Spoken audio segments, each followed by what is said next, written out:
fantastic to be here. It's a really good turnout too, so I'm excited to be chatting with so many of you, some folks who I already know and some who I haven't yet met. So hello for those who haven't met me before.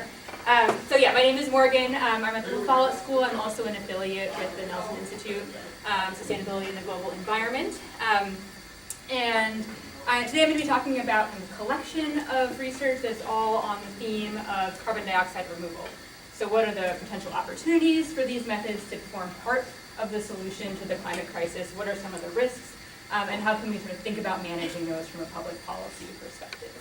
I wanted to start out, I lead a research group called the Climate Action Lab. So all the research that I'm presenting today wouldn't be possible without some of the folks on this slide and also some of the alums as well. So I'll be talking about some work that's collaborative with Sagar and Jenna, who are here in the audience, and that was led by Maddie and Zach.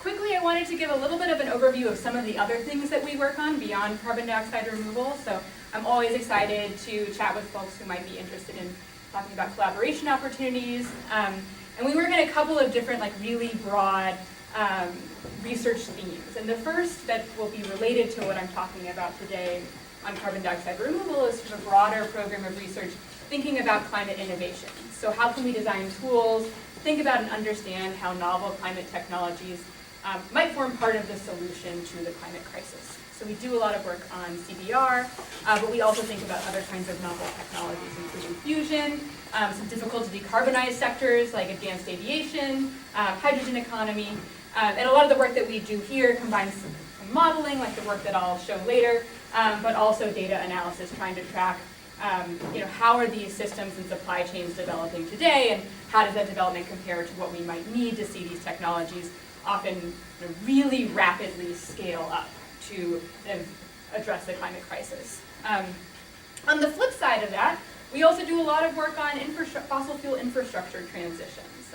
So we know that what we need to address this crisis is essentially a dramatic reduction in our use of fossil fuels while we're scaling up these new technologies. And so a lot of the work in our group focuses on thinking about, how can we manage this decline of this fossil fuel infrastructure? Where are there opportunities to maybe not build new infrastructure that we know we won't need in the coming decades?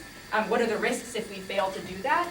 And then how can we kind of think about, not only from a physical infrastructure, but also a people perspective, how we might transition or reuse some of this infrastructure and this know-how as we're addressing the climate crisis. And then the third area that we work on is energy justice. We work in particular quite a bit on building energy transitions here in the US, looking at, for example, effects of incentive programs like the Inflation Reduction Act, thinking about who has access to new technologies and who doesn't, and how this might affect kind of energy equity and electricity bills across different populations and groups within the United States. So I'll maybe just flag, it's a little bit of a surreal time to be giving a talk on climate policy and energy justice, and so I think it's just important to actually sort of raise that and say it out loud. So not only public policy in this area, but even academic research right now is very much under threat. So that's something that I've been thinking a lot about, and I'm happy to sort of raise and discuss that in the time that we have for Q&A, in addition to any fun questions that you all have about carbon dioxide removal. So I don't have any answers, but just I think it's important to say that this is not a normal time for academic research, for our institutions, including universities, and also for policy on these large-scale, long-term, and global challenges. So with that being said, today we're going to be talking about carbon dioxide removal, and since I know some folks in this room work on CDR, some might not, and often there's sort of a question of terminology in this space, and so today when I'm talking about carbon dioxide removal, what I mean is any kind of human activity that captures carbon dioxide from the atmosphere and stores it durably. And when I say durably, I mean on the order of decades to millennia. So what this means is it covers a wide variety of methods, from sort of more nature-based methods like afforestation, all the way to more technological solutions, like we'll talk a bit later about direct air carbon capture and storage. What it doesn't include is sort of natural removal processes that occur without human intervention, and it also doesn't include efforts to capture carbon dioxide from a source directly, so fossil CCS. And so when I talk about CDR, it's really an effort by humans to reduce the levels of carbon dioxide in the atmosphere. And so what I'm going to do today, I'm going to start with, I'm part of the author team on a report that came out this past spring looking at the current state of carbon dioxide removal. So I'm going to give a little bit of an overview of kind of what we learned from that report, where we are compared to where we might need to be to address our climate crisis. And then I'm going to talk about some kind of related research that we've been doing in our group, thinking about, in particular, how do we grapple with and deal with all of the uncertainty in the future of carbon dioxide removal, and the potential impacts these technologies might have if they were to scale.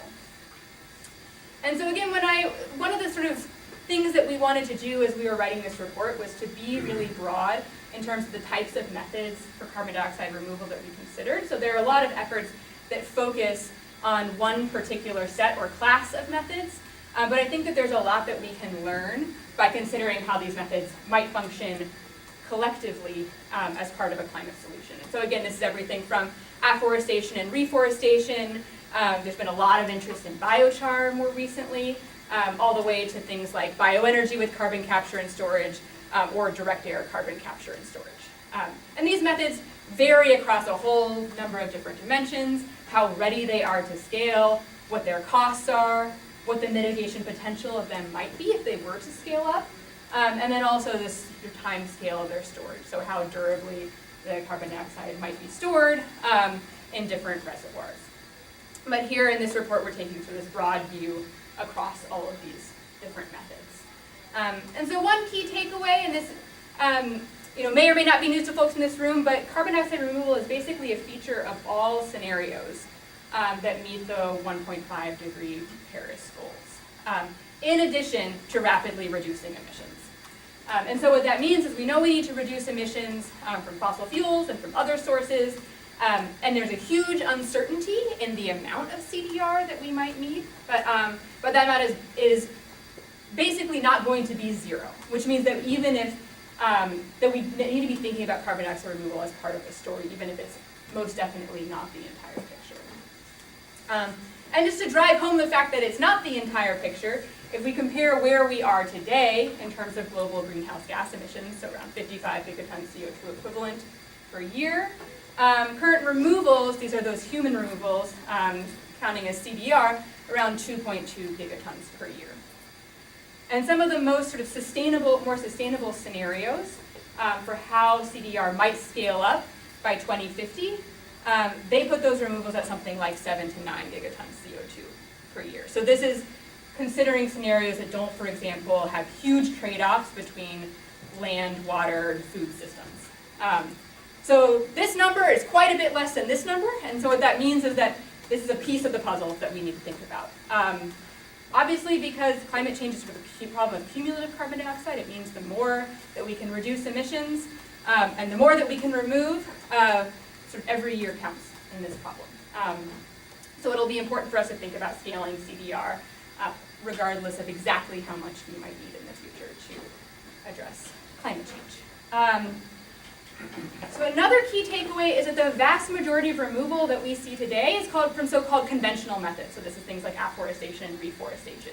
Whereas a tiny, tiny fraction of those removals comes from these more novel methods. So this is things like bioenergy with CCS or biochar or direct air capture. So when we think about, these novel technologies are often the ones that we think might have really high scaling potential in some of our future scenarios, but they're a very tiny fraction of the amount of CDR today, which is already a small fraction of the amount that we might need in the future. So we're talking about a really major change to a new industry that we would need to reach these levels. We're seeing some evidence that those changes are in process. So for example, our group did quite a bit of work tracking different climate tech startups that are related to CDR and the kinds of investment funding that they're receiving. And you can see there's been this kind of dramatic increase in funding over time. Funding across a whole bunch of sectors dropped off last year, but we're seeing a lot of interest from funders and startups that are seeking to scale up these new technologies. This funding is still a really small fraction of total funding for climate tech. So I know there's often a lot of concern that could interest or funding in CDR be crowding out interest and funding in other kinds of climate solutions? And at least right now, that doesn't seem to be the case. It's still a really small piece of the overall pie. We're also seeing rapid expansion of CDR demonstration projects. This was like the US was a big leader in this with the DAC hubs, but we're also seeing increasing commitments from other countries trying to sort of scale up demonstration of these technologies. And this is important because all of these stages are like important pieces in order to be able to scale up a major new industry and set of technologies. And so when we kind of add all this up together, what we see is across these different companies that are announcing capacity that they would be able to provide of CDR, those capacity announcements are ambitious and roughly in line with what we might need in terms of like scenarios that we see for long-term scale-up of CDR over the next few decades. But there's not a lot of basis for thinking that these projections are particularly credible, right? These are companies announcing potential capacity in the future. This is not delivered removals like on the ground. And this credibility becomes even more challenging when we see that there's not very strong policy support, demand for CDR at the levels that these companies predict they would be able to provide going forward. And that's particularly important because climate solutions like CDR differ from some other solutions, like, for example, solar photovoltaics, where they're providing an important service, electricity, and they can sometimes be beneficial. People might want to adopt solar PV even if they don't care about climate change at all. And while there are some co-benefits with some CDR tech methods, in general, the CO2 removal benefit is really important, and if we don't have policy-induced demand for those removals, it's going to be really difficult for these industries to scale. We're seeing some really interesting early commitments from the private sector with some of these purchases, but again, when you look at the kind of scale of what might be needed in the future, a lot more policy support is needed. So in general, as we look kind of at the earlier stages of innovation, we're seeing a lot of activity, we're seeing a lot of diversity in terms of the different CDR methods that are represented. But as we move kind of to the later stage indicators of growth in an industry, so actual deployment on the ground, national proposals, we're seeing that we still have a ways to go. And all of this adds up together to suggest that there's likely a gap between the proposed levels of CDR today and what might be needed to address climate change. And these bars just show the gap in 2030 and 2050 under a variety of different scenarios for how much CDR we might need, so how much mitigation comes from other sources versus from CDR. But across many of these, we see there's like a gap between where we need to be and where we are today. And so that gap motivates a lot of the kind of research questions that I'm going to talk about for the next 30 minutes of this talk. And the first is trying to think about, okay, so we know there's this gap. We know there's a lot of uncertainty in how these technologies might scale in the future. What are some of these possible scale-up pathways? How might we go about thinking about this? And the tool that we use to model these pathways is integrated assessment models. So these are detailed, process-based, technology-rich models.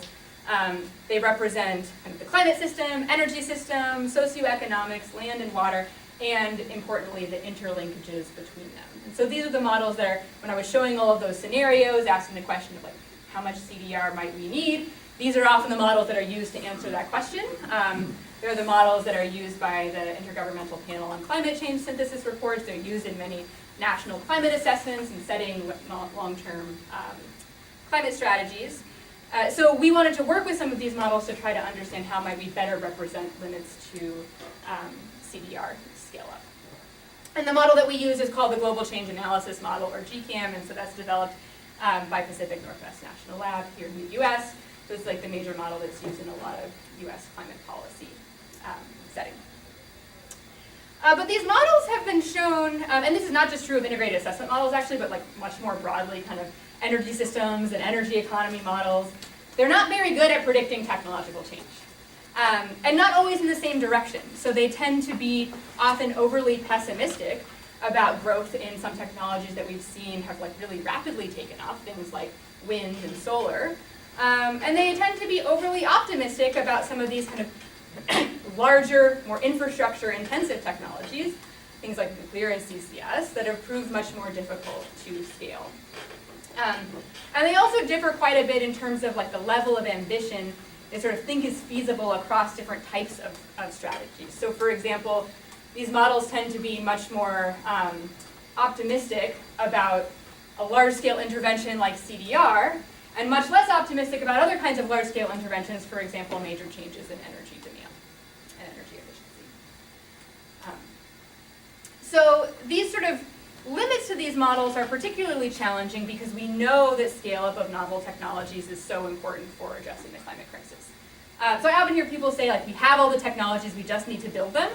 And that's true for part of the problem, but there's also another part of the problem, around a third of emissions, that would rely on technologies that are still in these like really early prototype or demonstration stages. So there's a lot we can do with the technologies we have now, but it's also going to be really important for us to have innovation.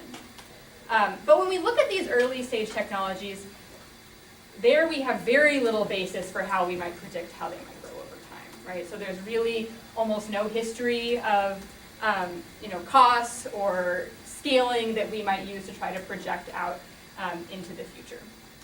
And most models, the kind of mechanisms that we know from research from innovation systems that are really important in rapid innovation and scaling of technologies, things like R&D support, diffusion, network effects, these kinds of things are not represented in these large-scale models. So they're not really able to represent the mechanisms that we might think are really important for appropriately representing how quickly technologies can scale. And so one solution to this problem is to use sort of what we can think of as a laboratory that's large enough to characterize innovation systems, and that's empirical evidence from a large number of previous technologies. And so what I'm going to show here in this database, a lot of this data was collected by Jenna, brings together data on a whole host of technologies across many different applications to look at how they've grown and scaled over time. And so this is everything from kind of digital technologies to energy supply, storage, transportation, space and defense. And what you can see here is looking at either the growth rate or even just seeing kind of the scaling of these technologies over time. There is a huge range in the past in terms of whether technologies have scaled more quickly or more slowly. And there's a lot of evidence from econometric analyses, from engineering cost models, and from qualitative and narrative research about some of the drivers of, so why do some technologies grow quickly and why do some grow slowly. And some of the themes that have emerged from this research are things like granularity, so like smaller scale technologies tend to grow more quickly because there's more opportunities for iteration and improvement. The complexity of a technology, so how interconnected or not is it to other kinds of technologies, where a more complex and more interconnected technology is more difficult to quickly scale. How customized the technology is, so is this something that we can kind of manufacture in a facility and bring to lots of different locations, or do we have a lot of like really specific kind of bespoke design that has to happen across like each time that we build this technology? And then resource requirements. And so these are kind of features of the technology themselves, which can obviously change as the technology is developed. And then there are a variety of these sorts of systems factors, like is there an early niche market for this technology? Is there R&D support? How easy or difficult is it to substitute this technology from incumbents? And so these kinds of broad historical data sets capture a wide variety of technologies that differ across these different characteristics. And so it gives us kind of a sense of the possibility space that we might have for future technologies. And so what we do is we take this database and we combine kind of example historical technology growth rates with some early indicators of innovation to characterize a whole space of possible scale-up pathways. Put this into our integrated assessment model, and we try to see what might these different pathways for CDR mean for other kinds of climate mitigation that we need to be thinking about now. So the pace and scale of our energy transitions, for example. And so here we use a method that was developed by Cameron Roberts and Greg Nemeth to identify a set of characteristics of different technologies. And here I'm going to show an application to direct air capture. So we look at a set of characteristics of technologies, and we try to match technologies from history that might share some of the characteristics. So no technology is ever going to be a perfect match. but they might share some characteristics with the technology that we're trying to model. And so when we did this for direct air carbon capture and storage, we identified a set of different kind of groupings of technologies that shared some types of characteristics of DACs. And so one was kind of chemicals and materials, so these are things that have high energy requirements, or in the case of ammonia synthesis, they're taking a stable constituent from the atmosphere and they're trying to change it into something else. And so that has some sort of conceptual and similarities to direct air capture. Also had high policy motivation for scale-up. We also look at a variety of low-carbon generation technologies, sort of under the assumption that these technologies too were initially not cost competitive and required policy support. Solar photovoltaics is often used as kind of a bounding case in these types of studies. It grew really fast, it's grown really fast. And so we can think about it as potentially a bound for as quickly as some of these CDR technologies might be able to scale up. But there are lots of reasons why scaling up something like DAC might be a lot more difficult than scaling up something like solar PV. Then we looked at a set of kind of enabling technologies, so things like coal scrubbers and batteries that might be also important for environmental policy and or for the energy transition. And then finally, we looked at a set of transportation infrastructure technologies. So these might have some analogs to CO2 transport systems. So things like natural gas pipelines or even high-speed rail. And so we took these different potential historical analogs for DACs, and we combined that with early indicators of innovation. And so here I'm just showing a couple of different metrics that we might look at. So how much investment has been going into startups related to DAC. You can see kind of a huge uptick in 2022. Announced purchases of removals, and then proposals by startups for how much removal capacity they think that they might have in the future. And so we combine these together to create a set of potential scale-up pathways. And when we think about scale-up for technologies, it tends to follow these kind of different phases. So initially there's this sort of formative phase where growth is pretty slow, it can be unsteady and really difficult to predict. And then at some point it picks up into this growth phase. This is where you're seeing kind of learning effects, you're seeing returns to scale, and this is the area where high demand, so when I talked about kind of the challenges with demand for CDR, where large demand is really important. And then it reaches the saturation stage, so this is where kind of growth slows, there's maybe technical or physical constraints to the expansion of the technology, and then eventually stabilizes or potentially declines. And so what we can do is we can think about different indicators to help us map out these different phases, potential phases for a technology like DACs. So for the formative phase, we look at announcements of DAC's capacity in 2035. So these are companies who are stating the capacity they think they might be able to have. Obviously, this is uncertain, so we model other scenarios where they're not able to meet this capacity. For the growth rates phase, we look at growth rates of different potential analogous historical technologies. And then for saturation, we look at the maximum demand for DACs in our model without any additional constraints on scalability. So these models have built-in constraints like physical constraints and costs for these technologies, so they don't allow them to grow indefinitely. But based on what we've seen from previous work, those constraints are not sufficient to capture what may be all the constraints for these new technologies and industries. So we look at this kind of, when I say unconstrained, I mean no additional constraints, level of demand for DACs in 2100 as a potential upper saturation level for this technology. And so when we put all this together, we get a range of different possible scale-up rates, and that's what's shown with all of these curves over here. And these scale-ups actually capture pretty well the range of scale-up that we see across different integrated assessment models. And it's a really huge range, so anything from almost 16 gigatons CO2 by 2100 to less than 1, depending on what kind of analog we think DAC might grow like.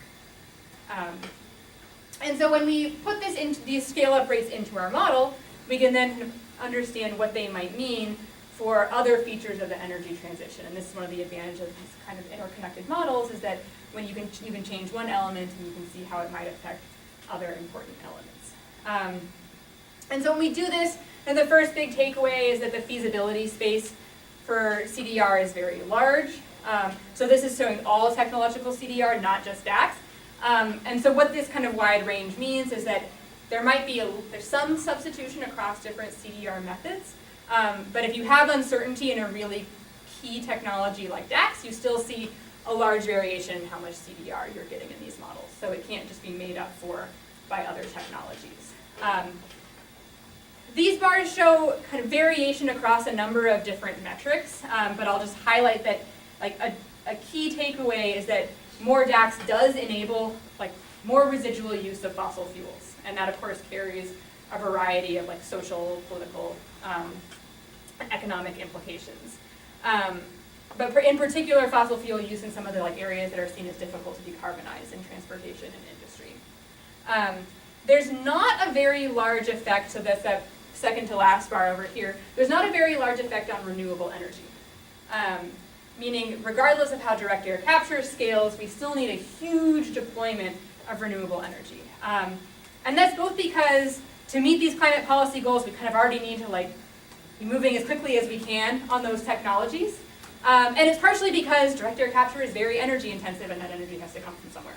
So those factors combined mean that it's interesting to see like which of these kind of areas might we see a lot of variation depending on if CDR can scale, and which of them we might like actually not.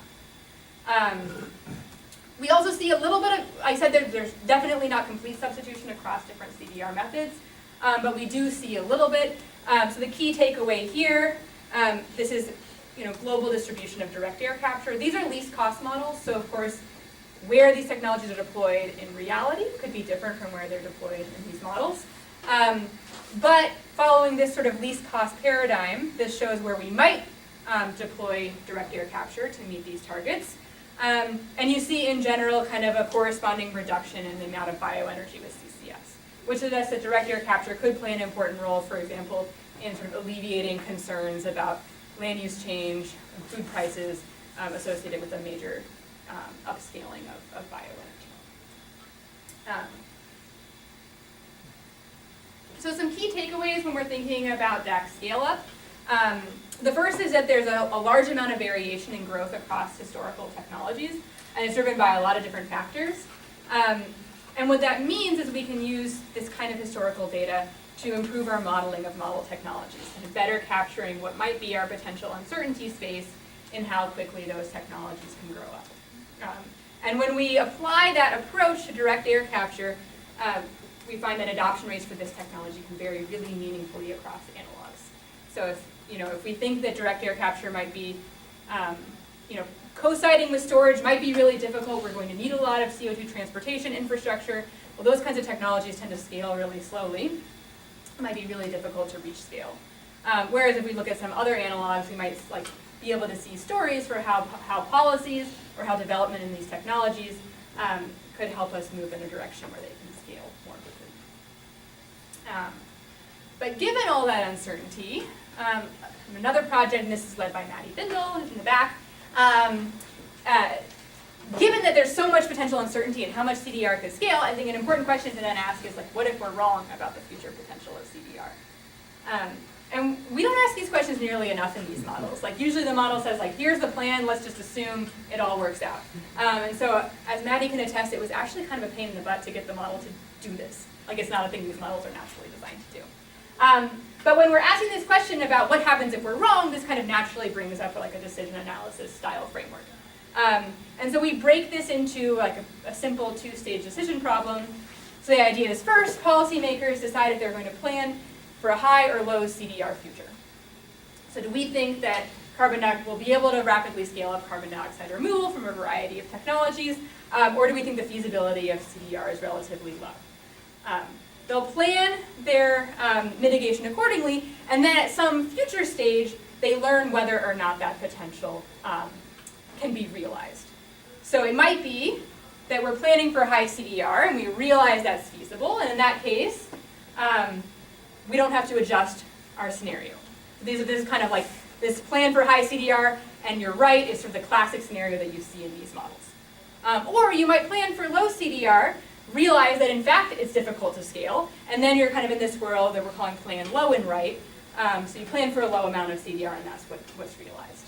But then you have all these scenarios in between where you might plan for one thing and a different thing is realized. So you might plan for high CDR and later realize that it's not able to scale. And you might not be able, so it might be very difficult to adjust. So climate policies are sticky.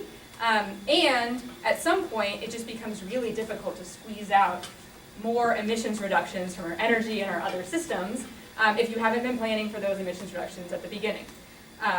So you might just continue your climate policy as planned, not kind of increase your ambition or decrease it to reflect the availability of CDR. Or we might think maybe it is possible to adjust these policies. So in that case, you have to increase, and here in these models it's implemented as a carbon price, but you have to increase your level of ambition if, for example, you plan for high CDR and you later realize it's not available. And so we put these are sort of 6 scenario narratives that we then look at in our integrated assessment model. So this just gives a sense, I'm gonna show some baseline scenarios that have an end of century 2 degrees Celsius target. We also look at like an uncertainty analysis with 1.5 degrees. But you can see kind of the levels of CDR under our high scenario and under our low scenario. So like quite a bit of variation. And again, the model doesn't solve the 0 CDR. So we do need some amount of, so even our low scenario, there's some CDR there. And so again, like this was sort of highlighted a little bit in the, with the previous paper too, but high CDR can result in a delayed reduction in emissions. So if you're planning for lower levels of CDR in this green line, you're going to reduce your CO2 emissions much more quickly than if you're planning to later be able to kind of bail yourself out with high amounts of CDR. But whether or not we have CDR, we see that emissions reduce with both these scenarios. So again, there's no option to just keep kind of a business as usual and Band-Aid over it with CDR. Now, if we later learn, we're planning for high CDR and we later learn that it's not feasible, what we see is like really dramatic over 50% reduction in CO2 emissions when you learn that that CDR actually can't scale. Now this is allowable in these models, but like this is probably not feasible in the real world, right? Dramatically reducing emissions so quickly. And so this isn't meant to say this is what will happen, but rather like these are the kinds of transition costs we're thinking about, like the scale of the problem we're thinking about if we plan for high CDR and we end up being wrong. On the flip side, there could be a potential rebound. So if we plan for lower CDR, and we find that these technologies are able to scale rapidly, depending on how we designed our public policies, we might see a rebound in the use of fossil fuels across different sectors. So that's also something to kind of be thinking about in terms of how we design our policy mechanisms.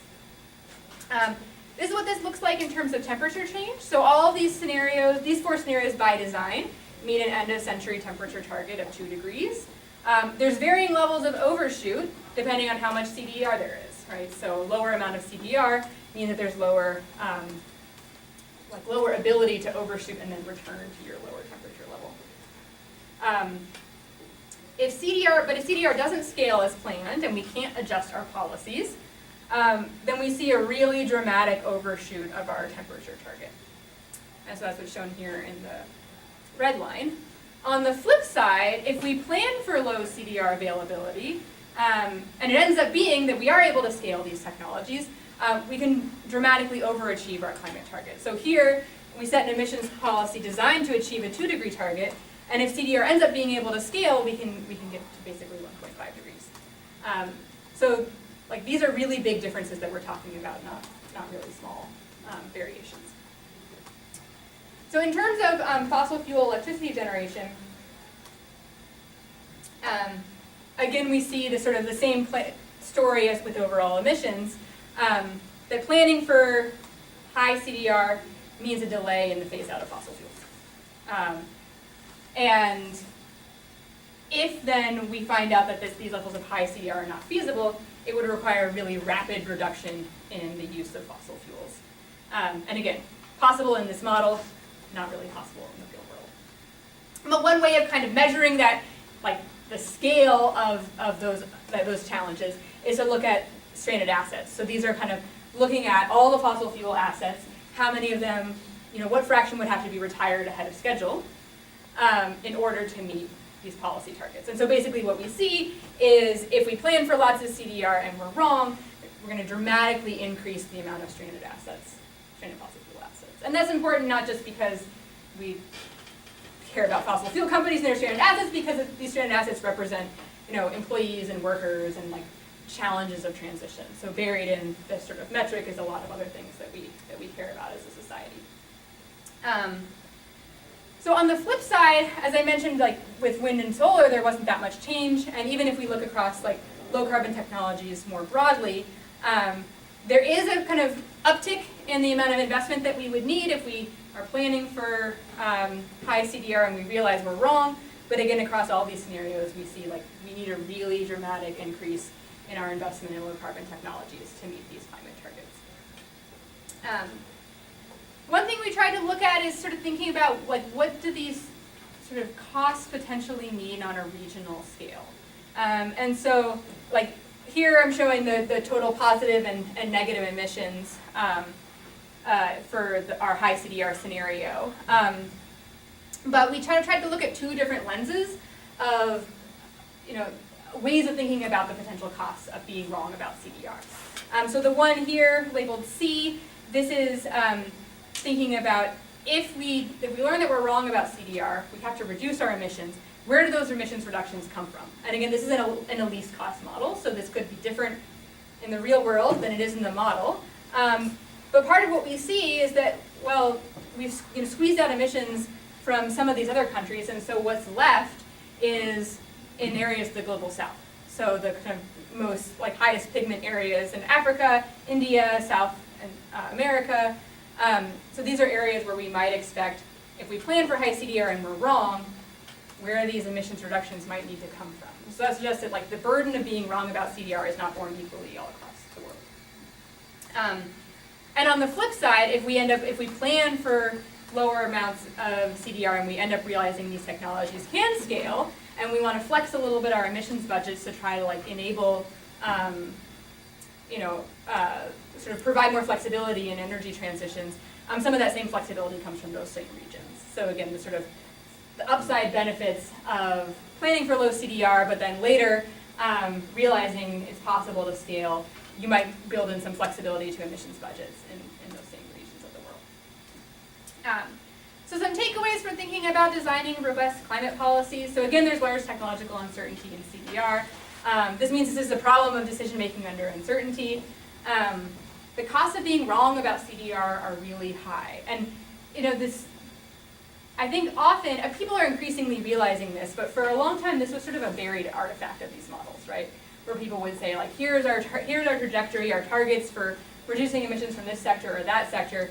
Buried into all of those targets in these models was an assumption about large amounts of CDR, especially towards the end of the century. And so in some sense, there's an implicit planning for high CDR going on to the extent that these models are used to inform targets in public policy. So the cost of being wrong about CDR can be really high, either in terms of temperature overshoots, if we're not able to adjust our policies, or if we are, in terms of like rapidly expanding stranded assets, really rapid transitions of major industries that would have huge impacts on people. A robust strategy we can think about is planning for low CDR today and then taking advantage of the upside if these technologies are able to scale. And that's not a passive process. These technologies need policy and investment in order to be more likely to be able to scale in the future. But I think kind of decoupling some of our CDR goals from our emissions reductions goals is a pathway to help kind of mitigate the downside risk of being wrong about CDR, but also kind of leave space for this upside. So I'm going to just really briefly also highlight a second paper that Maddie's working on that's trying to think a little bit about some of these questions about the impacts of high and low CDR pathways. And I'm going to use the example of health and air quality. And so what we saw in some of the previous slides is that scenarios meeting the same climate target that either have high or low amounts of CDR vary in terms of the pace of fossil fuel transitions. And so that variation can have implications then for health and air quality. And it can have implications in two ways. So one is sort of direct impacts of CDR. So many of these technologies require energy, and you got to get that energy from somewhere. And so you can have kind of direct emissions associated with removing carbon dioxide from the atmosphere. But then you can also have this sort of indirect impact if allowing for CDR delays your phase out of fossil And so what we did is we designed kind of 3 different scenarios. One with low CDR, one with high CDR, where CDR is replacing other forms of mitigation, so you're meeting the same climate target as you met in this low CDR scenario. And another where you have a lot of CDR, but you consider it to be additive. So you keep your same target for reducing emissions, but you layer more CDR on top of that. And so we take our model of GCAM and we combine it with a really simple air quality model to try to think about globally what might be some of the human health impacts. So again, this just looks at the temperatures that we would get from these scenarios. So again, low CDR meets a 2-degree target. High CDR meets that same target at the end of the century, but because there's more CDR, we have more overshoot. And then a high CDR that's additive achieves a 1.5-degree target. And so what we see here is that there are some air quality impacts associated with just like providing the service of CDR. Now those of course have to be balanced against the climate benefits that we would be achieving. But the really big difference comes from this potential replacement effect. So the potential for CDR to lead to a delay in the phase out of fossil fuels. And this is sort of shows some of the regions, again, like in China and India, where we would see there's a lot of coal generation there today, and so we might see some of the biggest air quality impacts. So a couple takeaways for thinking about CDR and health. So if we have a large-scale adoption of CDR in replacement of other kinds of mitigation, we could see up to a 30% increase in years of life lost due to delays in fossil fuel phase-out. But if we adopt large-scale CDR in addition to our mitigation targets, we can have deeper temperature reductions, and it has pretty minimal effects on health and air quality. And the largest impacts, again, are seen in areas where they have large and growing coal fleets. So kind of stepping back across these projects, a couple of takeaways for climate action. So carbon dioxide removal can play a lot of different roles in different phases of responding to the climate crisis. So we can use it to kind of further reduce concentrations of carbon dioxide in the near term. In the long term, we can think about it playing a role in sort of balancing hard to abate sectors. So there are some kind of industrial, long-range transport that can be really difficult to decarbonize. So it can provide a kind of ability to reach net zero emissions by balancing some of these hard to abate sectors. And then finally, in the long term, an important role will be achieving net negative emissions if we want to draw down our global concentrations of CO2. But there's high uncertainty in future adoption. So this is broadly true across kind of all sorts of novel climate technologies, but it's particularly important as we're thinking about something like carbon dioxide removal.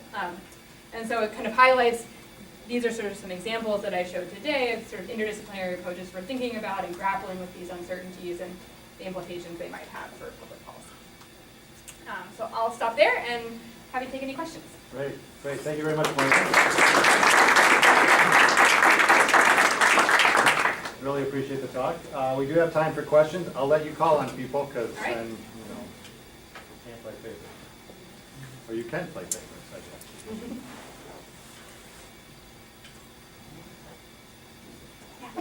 So for those of us that are not super familiar with these technologies, could you talk about what some of these novel technologies do? Like what they look like individually? Yeah, so like direct air capture, the one I was talking about, you can think like giant fans, you blow carbon dioxide over a sorbent, and you like trap the molecules, and then you apply heat, and you release them in a controlled stream, and then you take the CO2 and you store it underground. So that's like one example. So when I said these are more complicated than solar photovoltaics, that's why. And so you might have a transportation step, or you might try to do this capture at the same location where you plan to store it. So that's one example, but there are a whole host of other technologies. So I talked about bioenergy with CCS. The two that are most frequently featured, this is changing, like models are starting to try to capture a diversity of different methods. But the big one that most of the models put in the model first was bioenergy with CCS. This idea, grow crops, burn them for electricity, but you capture the CO2 the same way that you might if you had like fossil fuels with CCS. Yeah. Can I follow up on that? Is that is that a mature technology, the scrubbing, like does that exist, like does it work in principle, like what's the Yeah, it stage works of in that? principle, yeah. I mean, so we have, the big issue is cost, right? So we can do this, but can we do it at a cost that's low enough that we can meaningfully scale it? Yeah. So it's not mature. I mean, because like when we think about like innovation, it's not just so we can demonstrate this technology at like a demonstration scale, but we need like the sort of all of the industrial development that goes along with that. Yep. It seems like, I guess following up on that, like one of the big differences between some of the analogous markets for looking at that rate of scaling is that there's a lot more incentive for, market Yeah. incentive for like digitalization, Right. than, so what, I guess what are the incentives? What are the potential future incentives? Yeah. I mean, I guess I was unaware of, energy is obviously a great incentive, Yes. the ability to do that, but like Yeah. blowing air over. Yeah, so for that technology, basically the only incentive there is climate mitigation, Yeah. right? There's no other incentive for direct air capture. Some of the others, like when you're gonna talk about biochar, might have like benefits to soils, and there might be some advantages to doing it, even if not from a climate perspective. But a lot of the ones that like have the highest durability and the highest like certainty in removals are like don't have a lot of other co-benefits. I mean, with BECCS, you're creating electricity, but you could have done that without capturing the CO2 with the bioenergy for lower cost, right? So that's where we need public policy support. I mean, what we're seeing early on is there are these, so like Stripe, for example, put together this what's now being called like Frontier Coalition, which is essentially like large tech companies who are making advanced market commitments. So are saying, if you can provide us this much CDR at this cost, we will buy it from you. And these kinds of advanced market commitments are really important for spurring innovation in all kinds of different sectors. So that can be really useful for like that initial part of the upscaling, but I don't think like demand from private companies in a sustained way will get us to like the scale we would need to think about the climate crisis. So it really has to come from big governments. The EU has been doing a lot of work thinking about how CDR fits into their emissions trading system. Another big challenge is just like these different phases that I'm talking about are actually like really different in terms of the sort of policy regime, right? So you can think about if you had some kind of like cap and trade system, you might be able to allow some amount of CDR to fulfill some of these companies' obligations. But then what do you do when you want to reach net negative? Well, now you've reached net zero, so who's paying for those continued removals in that system? And so like this is sort of an active policy conversation, is like how do you build those incentives correctly, again, to not like deter mitigation that should be being done, but also to spur this new industry that will be important later on. So, I mean, obviously, if I had given this talk several months ago, I might have said something different about the future of the US specifically as an agent for demanding CDR. But yeah, it's a good point. Thanks, Morgan, for coming and presenting.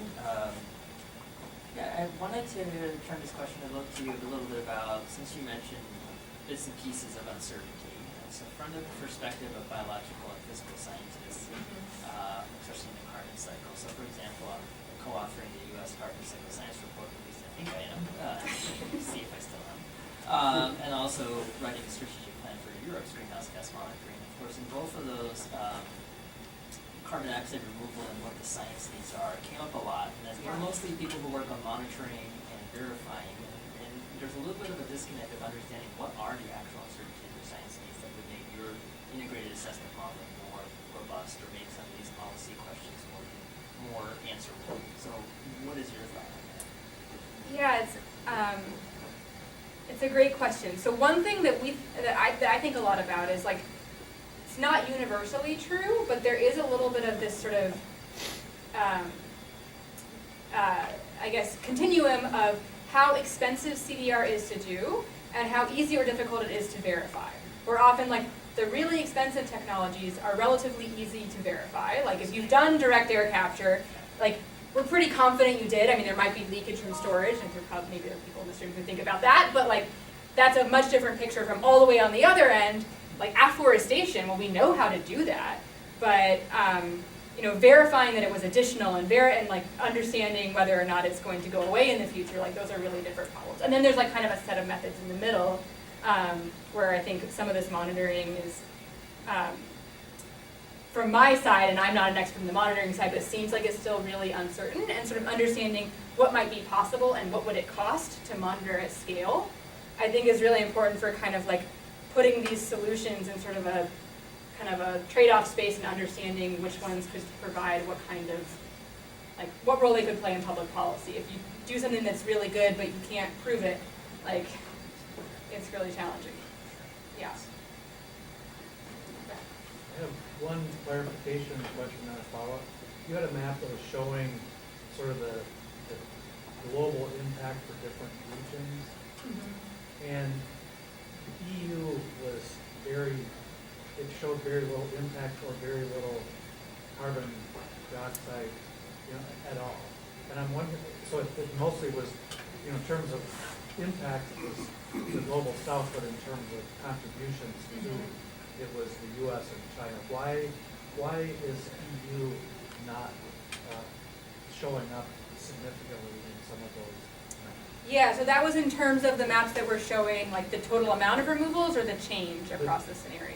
I think it was the Yeah. total amount. So, I mean, obviously, like, sort of the land-based methods, you don't see as much of those in the EU, because there's just, like, more land is more expensive. We do see some direct air capture in the models in the EU, and we're seeing some of that in terms of where these industries are scaling up. One of the big challenges in these models in general is trying to also capture, so I'm talking about like limits to technology scaling. We have other programs of work that try to think more about like policy heterogeneity and how we can better represent that in those models. And so, it's possible these scenarios, they're looking at where these technologies appear that they would be cheapest, and that's not the same as where they're actually being deployed. Can I just follow up on that quickly? I know you have another question, so come back. And maybe I'm thinking of a different figure, but it was if we are wrong, the benefits and the larger losses, right? And Yeah. that did seem to favor is probably the wrong word, emphasize the global south more. So is the global south holding more of the risk then under those types of policies? That would be my takeaway. Yeah. And part of that is because if you have a region that's already rapidly reducing emissions, like the EU has these targets, and we'll see if they're met, but like there are these targets to reduce emissions, and then if you later learn you need to reduce emissions even more, well, you might not have any more like space to do that. And so if you have an optimization model that says we need to meet this target, find where you can squeeze out these more emissions reductions, and the EU has already squeezed a lot of them out, then it's going to have to find them somewhere else, and that's where it finds them. Yeah. And the second question was, so I've heard conversations about like metal or other metal and CO2 batteries, so that you would, as part of the carbon sequestration, you would be facilitating some of the other, some of the solar and wind kind of energy things, because you would improve battery capabilities. Is that something that you're considering? Oh, interesting. No, I hadn't heard a lot about that. Okay.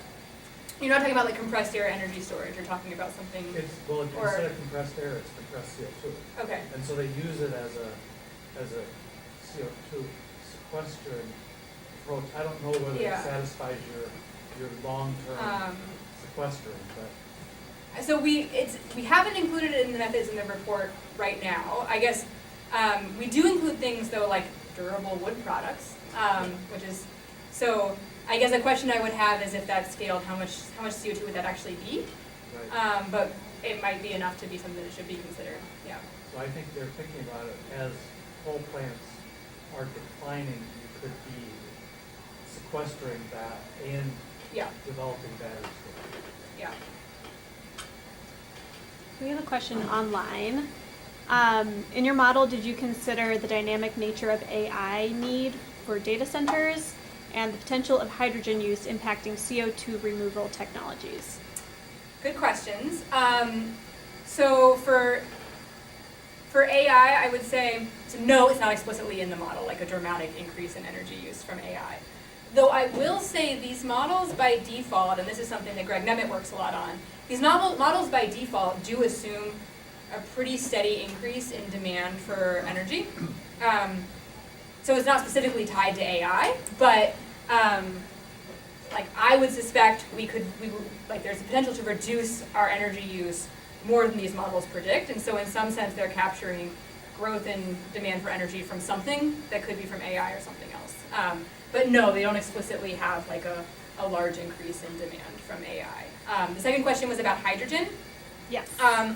Hydrogen is in the model, but these models don't have like detailed representation of infrastructure. So they're talking about like co-optimizing like CO2 and hydrogen infrastructure. That kind of level of detail is not in this kind of a model. Yeah. Any other questions for Morgan while we've got her? All right, well, let's thank her again.